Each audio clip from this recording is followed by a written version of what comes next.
Hi guys, today we'll talk about how to fix or how to solve the problem of camera on WhatsApp. To know how to fix or how to solve camera on WhatsApp, you should just go to settings.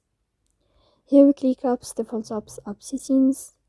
Then this list you will enter to the window or to the app of WhatsApp. And you click, sorry for that. And you click here on WhatsApp. Then you can click on first stop. As you see, we'll enter to storage.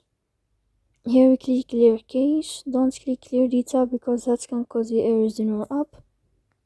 And in the end, you can turn off your Wi-Fi.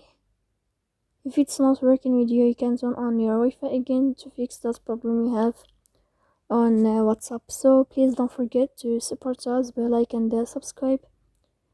See you next time in another video, and thank you for your attention and your watching.